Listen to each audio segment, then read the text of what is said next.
For 1800 out of the last 2000 years, the two largest economies of the world were always those of China and India. And it's only in the last 200 years that Europe took off and North America took off. In 1980, in purchasing power parity terms, as a share of global GNP, the United States share was 25%. China's share was 2.2%, less than 10% of the United States. In 34 years, by 2014, in PPP terms, United States became number 2, China became number 1. The West got into the habit of intervening all over the world. Fortunately, you notice that the less attention the West paid to Southeast Asia, the better we did. What happened is that the West made 3 critical strategic mistakes. And these critical strategic mistakes were made precisely in the 30 years when the rest of the world was changing and moving upwards in a dramatic direction. So what were the 3 strategic mistakes? The first was in 1990. And 1990 is a very critical year in human history because that was about the time, about the end of the Cold War, and the West was triumphant, saying, hey, we did it. We defeated the Soviet Union, one of the world's greatest empires without firing a shot. They were so happy. The sense of exhilaration was tremendous. And it was reinforced by a very famous essay that Francis Fukuyama wrote called The End of History.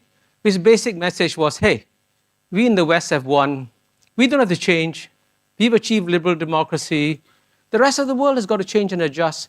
We can just keep going on autopilot. And as I say, in a somewhat cruel fashion in the book, Francis Fukuyama's essay did a lot of brain damage to the West because he put the West to sleep at precisely the point when the rest of the world was waking up, and especially when China and India were waking up. And why was China and India waking up so important?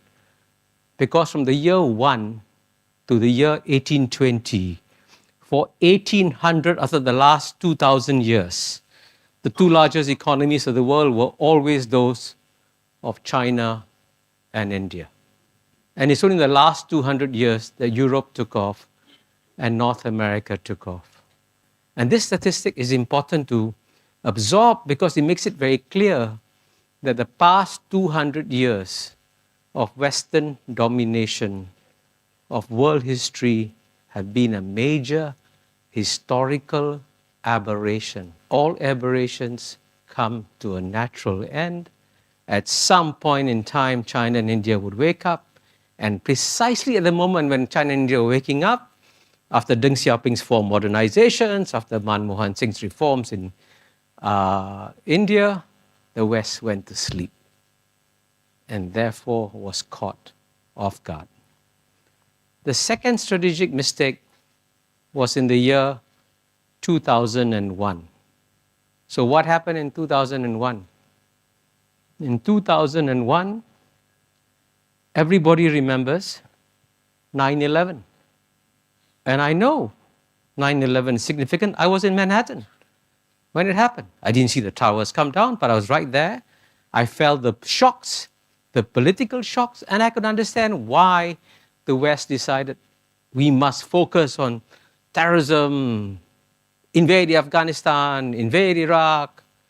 And then the West didn't notice that something far more important happened in 2001, which was China's admission into WTO. And of course, when China joined WTO, and if let's say you inject 800 million new workers into the global capitalist system, you get what Joseph Schumpeter described as creative destruction.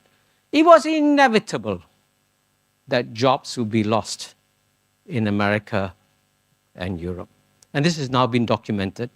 by an American economist called David Autor, A-U-T-O-R.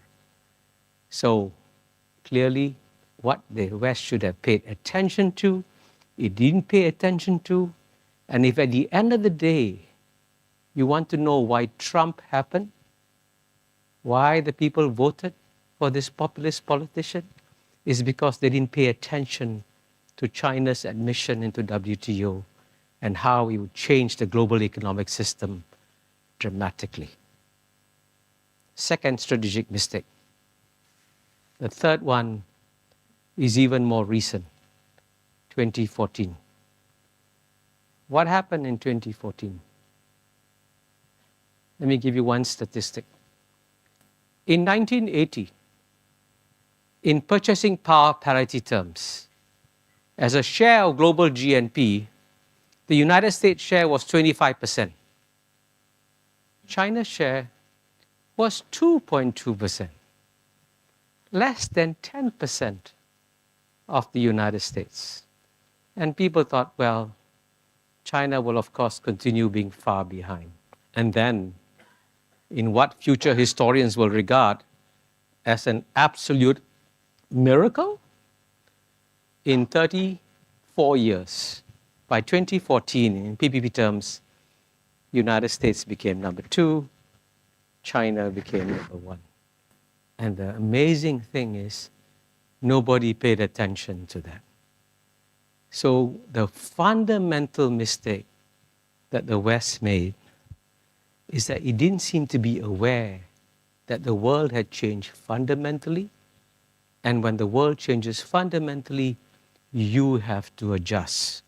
And so this book is essentially a love letter to a friend saying, wake up. The world has changed. You can no longer continue on autopilot.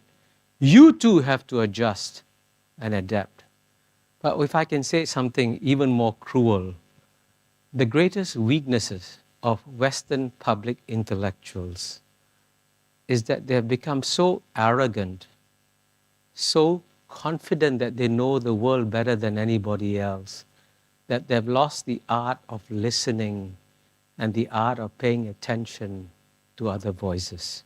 So even a letter like this, even a book like this, which is meant to be a gesture of friendship, came out a month ago, has not been reviewed once in any Western paper.